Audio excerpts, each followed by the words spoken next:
నమస్కారం అమరావతి న్యూస్ కి స్వాగతం ఈనాటి వార్తా విశేషాలు గుజరాత్ పర్యటనలో భాగంగా ప్రధానమంత్రి నరేంద్ర మోదీ ప్రఖ్యాత పుణ్యక్షేత్రం సోమనాథ్ ఆలయాన్ని సందర్శించారు. అక్కడ ప్రత్యేక పూజలు నిర్వహించి ఓంకార మంత్ర జపంలో పాల్గొన్నారు. ఆలయ ప్రాంగణంలో ఏర్పాటు చేసిన డ్రోన్ షో బాణాసంచా ప్రదర్శన విశేషంగా ఆకట్టుకున్నాయి. ప్రధాని మోదీ డ్రోన్ షోను ఆసక్తిగా తిలకించారు. इतना महान धैर्य, सृजन और पुनर्निर्माण का ऐसा जीवन, ये सामर्थ्य अपनी संस्कृति में ऐसा विश्वास और ऐसी आस्था दुनिया के इतिहास में ऐसा उदाहरण मिलना मुश्किल है.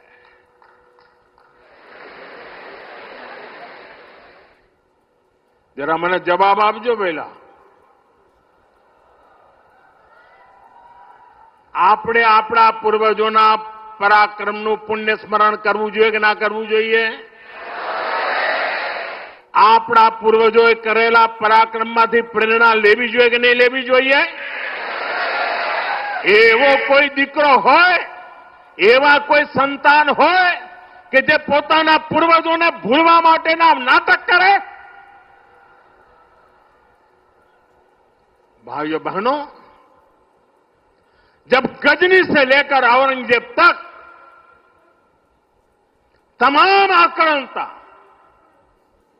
सोमनाथ पर हमला कर रहे थे तो उन्हें लग रहा था कि उनकी तलवार सनातन सोमनाथ को जीत रही है. वो मजहबी कट्टरपंथी ये नहीं समझ पाए कि जिस सोमनाथ को वो नष्ट करना चाहते हैं उनके नाम में ही सोम अर्थात अमृत जुड़ा हुआ है. उसमें हलाहल को पीकर भी अमर रहने का विचार जुड़ा है. उसके भीतर सदा शिव महादेव के रूप में वो चैतन्य शक्ति प्रतिष्ठित है जो कल्याण कारक भी है. డైరీ రంగ అభివృద్ధిలో దూరదృష్టి గల నాయకత్వం, రైతుల సాధికారతకు చేసిన కృషికి గాను Heritage Foods Limited vice chairperson, managing director Nara భువనేశ్వరికి outstanding dairy professional award 2025 లభించింది.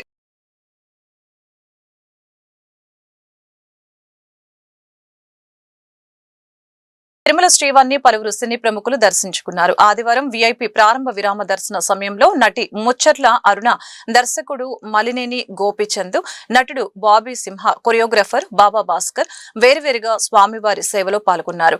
టిటిడే అధికారులు వారికి దర్శన ఏర్పాట్లు చేశారు. దర్శనం అనంతరం రంగనాయకుల మండపంలో పండితులు వారికి ఆశీర్వచనం చేసి స్వామివారి తీర్థ ప్రసాదాలను అందజేశారు. ఇరాన్ ప్రభుత్వ వ్యతిరేక ఆందోళనలు మిన్నంటాయి. ఇంటర్నెట్, కరెంటు సరఫరా నిలిపివేస్తూ నిరసనలపై ప్రభుత్వం ఉక్కుపాదం మోపుతోంది. అయినా టెహ్రాన్ వీధుల్లోకి జనం పోటెత్తారు. గత 2 వారాల్లో దాదాపు 65 మందికి పైగా ప్రాణాలు కోల్పోయారు. నిరసనకారులకు మరణశిక్ష విధిస్తామని ఇరాన్ పాలకులు హెచ్చరిస్తున్నారు. అయినా ప్రజలు వెనక్కి తగ్గకుండా టెహ్రాన్ వీధుల్లో ప్రభుత్వ ఆస్తులను దగ్ధం చేస్తూ నిరసనను కొనసాగిస్తున్నారు.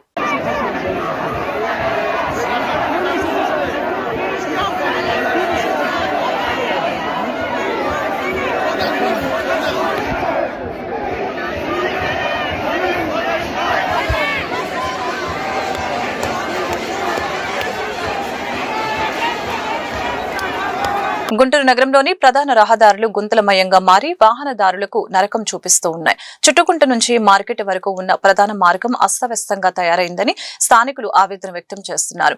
గత 2 ఏళ్లుగా ఎన్నిసార్లు ఫిర్యాదు చేసినా పాలకులు, అధికారులు పట్టించుకోవడం లేదని మండిపడుతున్నారు. ప్రాణ నష్టం జరగక ముందే మరమ్మతులు చేపట్టాలని ప్రజలు, వాహనదారులు అధికారుల్ని కోరుతున్నారు.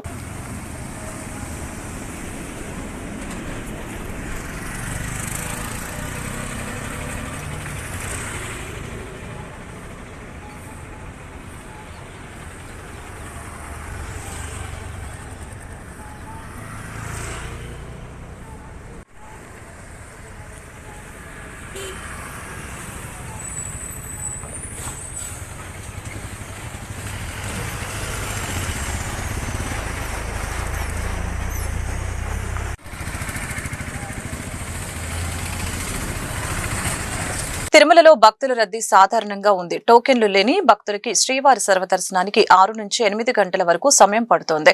ప్రస్తుతం వైకుంఠం క్యూ కాంప్లెక్స్ లోని 8 కంపార్ట్మెంట్లలో భక్తులు వేచి ఉన్నారు. శనివారం 76,820 మంది స్వామిని దర్శించుకున్నారు.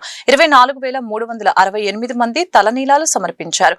హుండీ ఆదాయం 3.77 కోట్లు వచ్చిందని టీటీడీ ప్రకటించింది. ఇళ్లధరల నిరంకుశ పాలనకు వ్యతిరేకంగా ధైర్యంగా పోరాటాలు చేసిన ధీరుడు వడ్డే ఓపన్న అని కలెక్టర్ తమీం అన్సారియా తెలిపారు. వడ్డే ఓపన్న జయంతి సందర్భంగా కలెక్టర్ కార్యాలయంలో ఆదివారం collector, MLA Madhavi, MLC Yesuratnam తదితరులు ఓపన్న చిత్రపటానికి పూలమాలలు వేసి నివాళులు అర్పించారు. రైతులు, కార్మికుల హక్కుల కోసం చిన్న వయసులోనే ఉద్యమాలు చేసిన వడ్డే ఓపన్న జీవితం అందరికీ స్ఫూర్తిదాయకమని అన్నారు. సంక్రాంతి పండుగ నేపథ్యంలో తెలుగు రాష్ట్రాలలో ఓవైపు ట్రాఫిక్, మరొక వైపు సమయానికి బస్సులు, రైళ్లు లేక ప్రయాణికులు ఇబ్బందులు పడుతున్నారు. ఈ క్రమంలో ఇంటికి చేరుకోవటమే పెద్ద పండుగగా భావిస్తున్నారు. విజయవాడ నుంచి హైదరాబాద్ హైవేపై వాహనాలు నెమ్మదిగా కదులుతూ ప్రయాణికుల సహనానికి పరీక్ష పెడుతున్నాయి.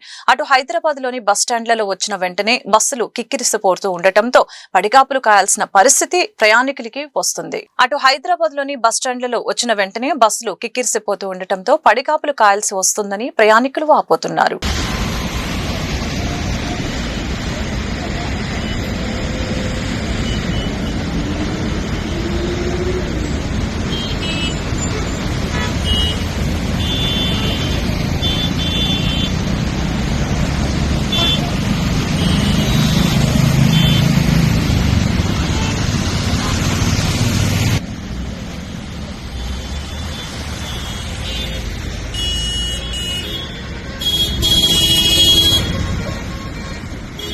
వడ్డే ఓపన్న వీరత్వాన్ని స్ఫూర్తిగా తీసుకుని ప్రతి ఒక్కరూ ముందుకు సాగాలని గుంటూరు పశ్చిమ ఎమ్మెల్యే మాధవి పిలుపునిచ్చారు. ఆదివారం కలెక్టరేట్ లో వడ్డే ఓపన్న జయంతి వేడుకలను అధికారికంగా నిర్వహించారు. కలెక్టర్ తమీం అన్సారియాతో కలిసి ఆమె ఓపన్న చిత్రపటానికి పూలమాలలు వేసి నివాళులర్పించారు. కూటమి అధికారంలోకి వచ్చిన తర్వాతే ఓపన్న జయంతిని రాష్ట్ర పండుగగా ప్రజలందరూ గర్వించేలాగా ఘనంగా నిర్వహిస్తున్నామని ఆమె అన్నారు. మన వడ్డే ఓబన్న గారి 119వ జయంతిని పురస్కరించుకొని అధికారికంగా రాష్ట్ర వ్యాప్తంగా ఆయన పండుగని ప్రతి ఒక్కరు కూడా జరుపుకుంటూ ఉన్నాము. వడ్డెర సోదరీమణులతో, మా బీసీ కుటుంబ సభ్యులతో ఈరోజు ఈ యొక్క కార్యక్రమం ఇక్కడ చాలా ఘనంగా నిర్వహించబడింది. ఇందులో ఎమ్మెల్సీ చంద్రగిరి యేసురత్నం గారు, ఇతర పెద్దలు, కార్పొరేషన్ డైరెక్టర్లు అందరూ కూడా పార్టిసిపేట్ చేయడం జరిగింది. అయితే కూటమి ప్రభుత్వం ఏర్పడిన తర్వాత మహనీయులు, స్వాతంత్ర సమరయోధులు వడ్డే ఓబన్న గారి జయంతిని రాష్ట్ర వ్యాప్తంగా ఒక పండుగగా జరుపుకోవాల్సిన అవసరం ఎంతైనా ఉంది. ఆయన జీవిత చరిత్ర మొత్తం కూడా ఆయన యొక్క త్యాగాన్ని, ఆయన యొక్క స్నేహాన్ని గుర్తు చేస్తూ ఎంతో స్ఫూర్తిదాయకంగా ఉన్న ఆయన జీవితాన్ని మనందరం కూడా గుర్తు చేసుకోవాలి. దానికోసమని మనం ఒక పండుగగా జరుపుకోవాలి అని చెప్పి వడ్డెర సోదరులు అందరూ కూడా ఇచ్చిన రిప్రజెంటేషన్ ని చాలా సానుకూలంగా మన సవితా మినిస్టర్ గారు దాన్ని ముందుకు తీసుకెళ్లడం, గౌరవ చంద్రబాబు నాయుడు గారు జీవో పాస్ చేయడం, కూటమి ప్రభుత్వం మొత్తం కూడా దీనికి సహకరించడం ఎంతో శుభపరిణామం. మరి 2025 ఇదే జయంతిని చాలా అంగరంగ వైభవంగా గుంటూరు పశ్చిమ నియోజకవర్గంలో జరుపుకోవడం జరిగింది. అదే స్ఫూర్తితో అల్లపాడు పోలీస్ స్టేషన్ పరిధిలోని సిఆర్ నగర్, దాసరిపాలెం ప్రాంతాల్లో ఆదివారం కర్డన్ సర్చ్ కార్యక్రమం విస్తృతంగా జరిగింది. South sub division DSP G Banodaya కార్యక్రమాన్ని పర్యవేక్షించారు. 70 మంది సిబ్బంది 7 బృందాలుగా ఏర్పడి తనిఖీలు చేయాలని చెప్పారు. సరైన ధృవీకరణ పత్రాలు లేని 39 బైకులు, 18 ఆటోలు, ఒక కారుపై 56,445 రూపాయల చలన విధించామని చెప్పారు. గంజాయి విక్రయాల సమాచారాన్ని తెలియచేయాలని ఆమె కోరారు.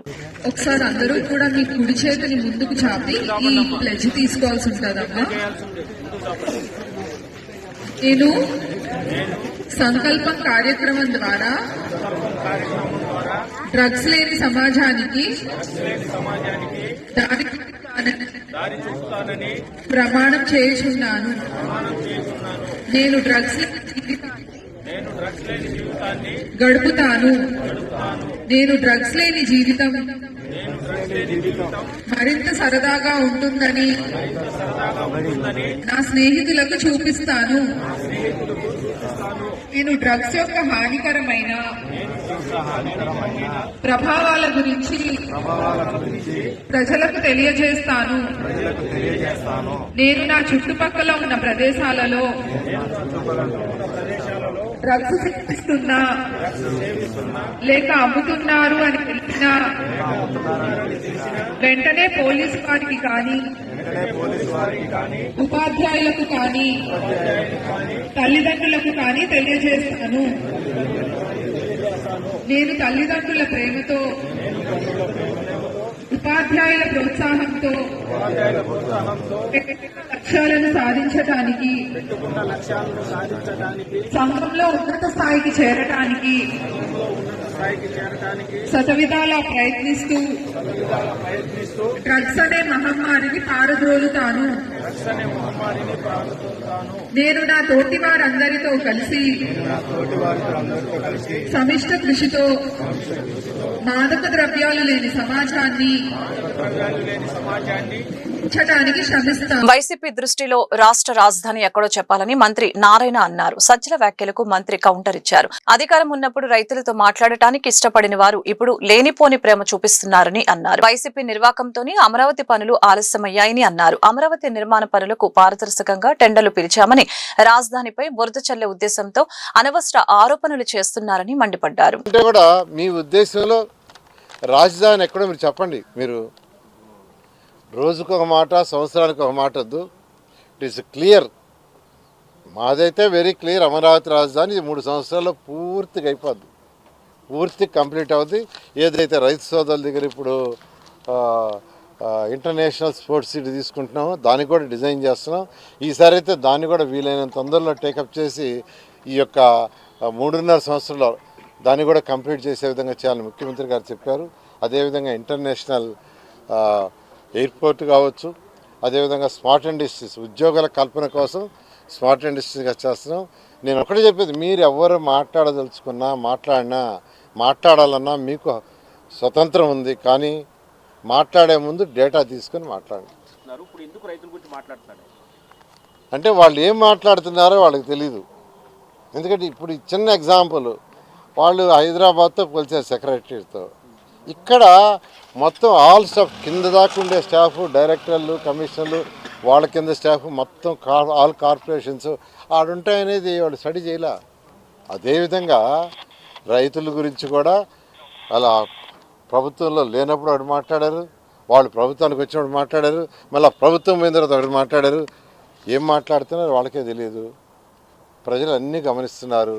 ఇదే విధంగా ఉంటే మళ్ళీ నెక్స్ట్ ఎలక్షన్లో 11-0 అవుతాయి.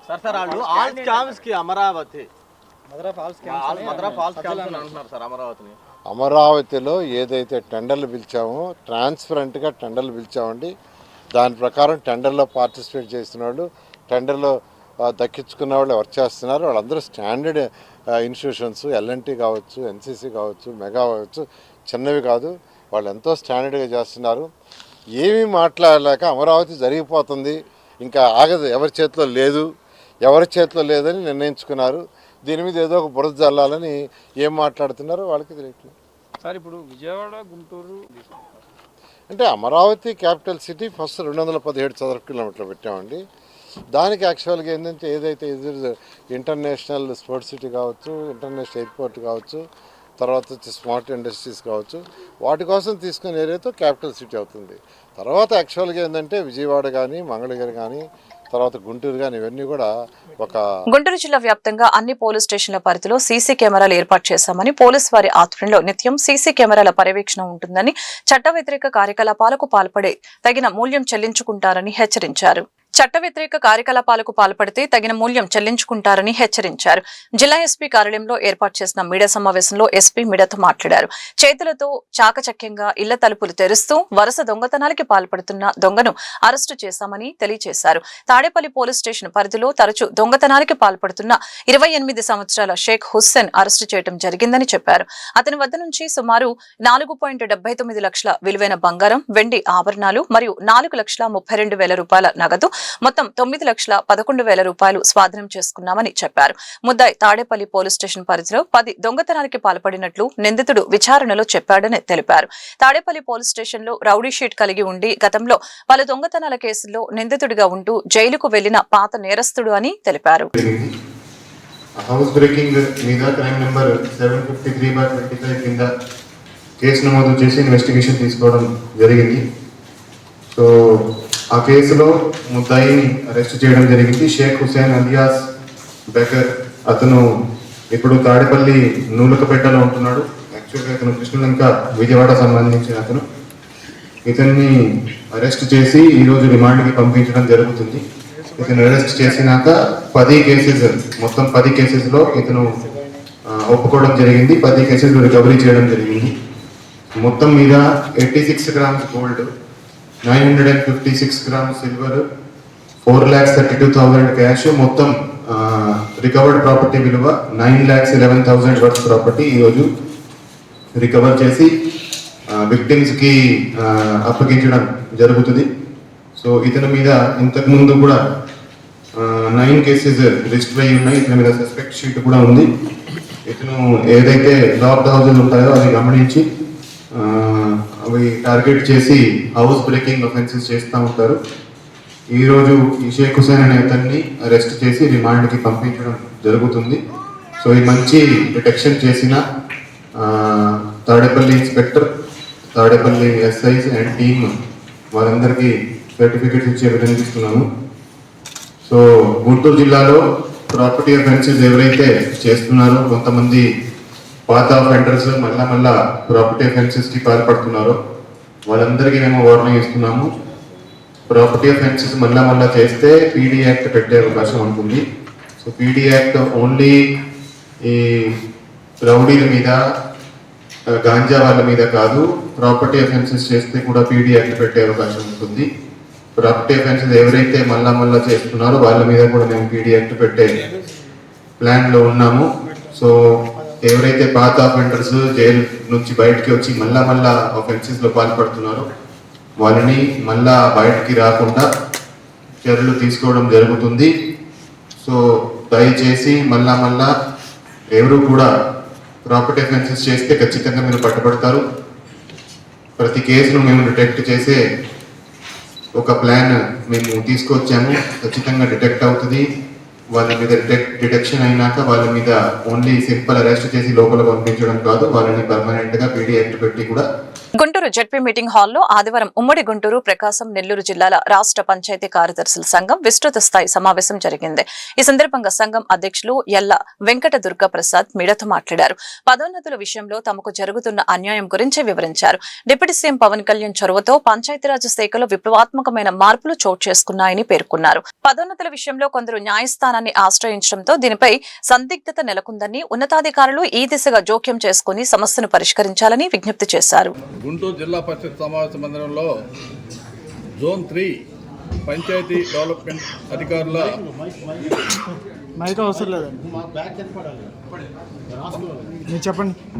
పంచాయతీ డెవలప్మెంట్ అధికారుల జోన్ 3 సమావేశం జరుపుకుంటాము.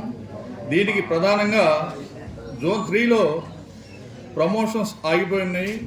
గౌరవ డిప్యూటీ సీఎం గారు మా పంచాయతీరాజ్ శాఖకు వచ్చినందుకు మేము చాలా అదృష్టంగా భావిస్తున్నాము. వారు వచ్చిన తర్వాత ఈ కొద్ది కాలంలోనే 10,000 మందికి పదోన్నతులు ఇచ్చినందుకు వారికి మా సంఘం తరఫున కృతజ్ఞతలు తెలియజేసుకుంటున్నాము. అలాగే వారి టీంలో టాప్ మోస్ట్ డెడికేట్గా చేసే ఆఫీసర్లు అందరూ ఉన్నందుకు చాలా సంతోషిస్తున్నాము.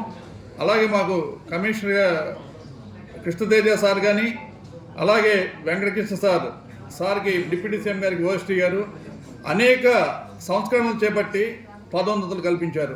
సుమారు మేము 1993లో ఉద్యోగంలో చేరితే నాకు 2023లో నాకు ప్రమోషన్ వచ్చింది. కానీ ఇంతకంటే మాకంటే 15 సంవత్సరాల జూనియర్స్ కూడా మాతో పాటు వచ్చి కలిశారు. కారణం ఏంటంటే ఈ స్టాగ్నేట్ అయిపోయిన ప్రమోషన్స్ని ఒక రూపం తీసుకొచ్చి కొత్తగా కొన్ని ప్రమోషన్ ఛానల్స్ క్రియేట్ చేసి ఇచ్చినందుకు మరి వారందరికీ కూడా మా సంఘం తరఫున కృతజ్ఞతలు తెలియజేసుకుంటా ఉన్నాము.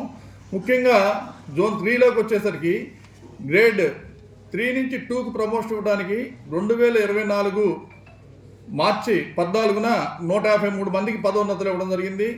వారిలో మే నెలలో కొంతమంది కోర్టుకు వెళ్ళారు. కోర్టుకు వెళ్ళి సీనియర్ లిస్ట్ అని అడిగారు. ఆ సీనియర్ లిస్ట్ అయితే ఎప్పుడో వచ్చేది. దానికి అనుబంధంగా 3-4 కేసులు వేయటం, కోర్టు వాయిదాలు కోరటం జరిగింది. దీని మూలాన కోర్టు తీర్పు రావడం ఆలస్యం అవడం మూలాన దరిదాపు 2 సంవత్సరాల కాలం ఈ పంచాయతీ కార్యదర్శులందరూ కూడా నష్టపోయారు. వీరు నష్టపోవటమే కాకుండా ఈ 150 300 కాకుండా గ్రేడ్ 1లో ఇంకా ఒక 51 ఖాళీలు వచ్చినాయి. గ్రేడ్ 2లో రిటైర్ అయిన వాళ్ళు 25 మంది ఉన్నారు. మొత్తం 225 ఉన్నాయి. మొన్న GSWSలో ప్రమోషన్స్ ఇచ్చిన వాళ్ళు ఒక 120 ఖాళీలు వచ్చినాయి. సుమారు 350 నుంచి 400 ఖాళీల వరకు ఉన్నాయి. ఈ 400 మందికి మాత్రమే కాదండి, 3 వాళ్ళు 2కి వెళ్తే 4 వాళ్ళు 3కి వస్తారు, 5 వాళ్ళు 4కి వస్తారు, 6 వాళ్ళు 5కి వస్తారు. వీటి మూలాన సుమారు ఒక 14 నుంచి 1500 వరకు ప్రమోషన్లు పొందలేకపోతున్నారు. 1500 మంది ప్రమోషన్ రావడమే కష్టంగా ఉంటే వచ్చే ప్రమోషన్స్. మధుమేహం, అధిక రక్తపోటు బాధితులు క్రమం తప్పకుండా ప్రతి ఏటా కంటి పరీక్షలు చేయించుకోవడం ద్వారా రెటినోపతి వంటి ప్రమాదకర కాంప్లికేషన్స్ తొలి దశలోనే గుర్తించవచ్చునని, తద్వారా చికిత్స ద్వారా చాలా వరకు కంటి చూపును పరిరక్షించవచ్చని డాక్టర్ అగర్వాల్ ఐ హాస్పిటల్ నేత్ర వైద్య నిపుణులు డాక్టర్ ప్రసన్న జగన్ జ్యోతి తెలిపారు. ఆదివారం స్థానిక 2/1 బ్రాడీపేటలోని SHO సమావేశ మందిరంలో SHO hyper tension and diabetic club, మానవతా స్వచ్ఛంద సేవా సంస్థ సంయుక్తంగా ప్రతి నెల 2వ ఆదివారం నిర్వహించే స్పెషలిస్టుల ఉచిత వైద్య శిబిరం ఆరోగ్య పరిరక్షణ సభలో డాక్టర్ ప్రసన్న జగన్ జ్యోతి ముఖ్య అతిథిగా పాల్గొని ప్రసంగించారు. సభకు సర్వీస్ హెల్త్ ఆర్గనైజేషన్ వ్యవస్థాపకులు డాక్టర్ టి సేవాకుమార్ అధ్యక్షత వహించారు.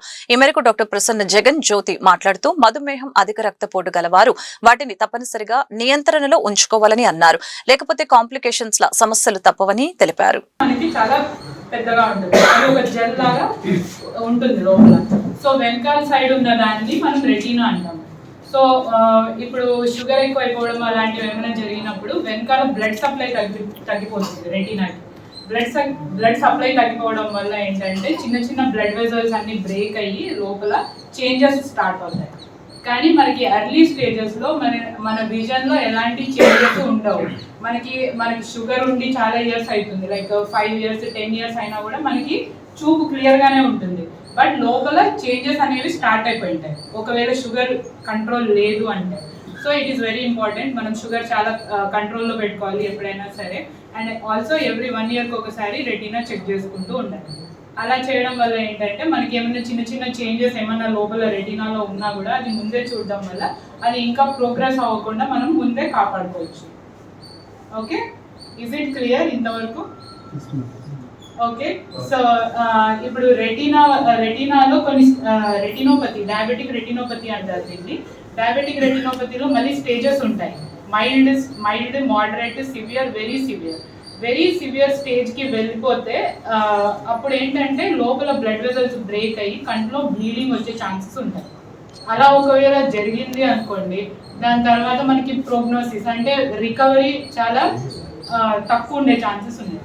సో అందుకే మనము ఇయర్లీ చెకప్ చాలా ఇంపార్టెంట్. ఎవరెవరికి డయాబెటీస్ ఉంది లేదంటే బీపీ ఉంది వాళ్ళందరూ ఇయర్లీ చెకప్ 100% కంపల్సరీ చేయించుకోవాలి.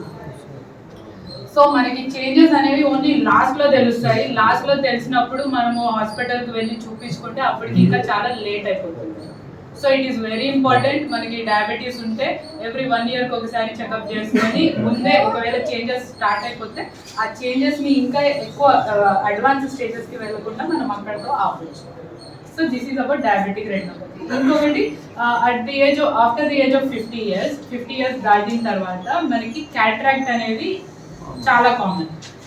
ప్రతి మనిషికి. మహాత్మా గాంధీ జాతీయ గ్రామీణ ఉపాధి హామీ పథకంను పునరుద్ధీకరణ కొరకు గుంటూరు జిల్లా మరియు నగర కాంగ్రెస్ ఆధ్వర్యంలో జిల్లా కలెక్టర్ కార్యాలయం ఎదురు ఉపవాస దీక్ష శిబిరం నిర్వహించడం జరిగింది.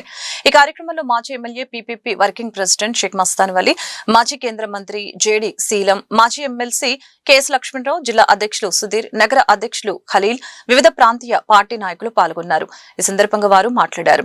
ఉపాధి హామీపై బీజేపీ దాడి పేదలపై యుద్ధంగా అభివర్ణించారు. వ్యవసాయ కార్మికులు ఉపాధి కోల్పోతారని, గ్రామాల నుండి వలసలు పెరుగుతాయని చెప్పారు. దేశంలో కాంగ్రెస్ పార్టీ పేరు వినపడకుండా చేయాలని మోడీ కుట్ర పన్నుతున్నారని ఆగ్రహం వ్యక్తం చేశారు. గుంటూరు పశ్చిమ నియోజకవర్గ టీడీపీ కార్యాలయంలో స్వాతంత్ర సమరయోధుడు వడ్డే ఓపన్న 119వ జయంతి సందర్భంగా ఆయన చిత్రపటానికి ఎమ్మెల్యే శ్రీమతి గల్లా మాధవి, పార్టీ నేతలు, బీసీ నాయకులు, వడ్డెర సంఘ ప్రతినిధులతో కలిసి పూలమాలలు వేసి ఘనంగా నివాళులర్పించారు. ఈ సందర్భంగా ఎమ్మెల్యే గల్లా మాధవి మాట్లాడారు. స్వాతంత్ర సమరయోధుడు వడ్డే ఓపన్న జయంతిని అధికారికంగా జరుపుకోవడం ఎంతో ఆనందంగా గర్వకారణమని ఆయన జయంతిని అధికారికంగా నిర్వహించేందుకు ప్రతిపాదనలు చేసిన ఒడ్డెర సంఘ నాయకులకు ఈ సందర్భంగా కృతజ్ఞతలు తెలిపారు. ఒడ్డే ఓబన్న అంటేనే ధైర్యం, సాహసం, స్వాతంత్ర భావన, త్యాగం, స్నేహానికి ప్రతిరూపమని, స్వాతంత్ర్యం, ప్రజల శ్రేయస్సు కోసం ఆయన తన జీవితాన్ని అంకితం చేశారని తెలియజేశారు. ఒడ్డే ఓబన్న జీవిత చరిత్రను పాఠ్య పుస్తక రూపంలో తీసుకుని రావాలన్న పెద్దల సూచనను స్వాగతిస్తూ ఆ దిశగా తప్పకుండా ప్రయత్నం చేస్తామని తెలియజేశారు. ఈ వార్తలు ఇంతటితో సమాప్తం. మరొక బులెటిన్లో మళ్ళీ కలుద్దాం. నమస్కారం.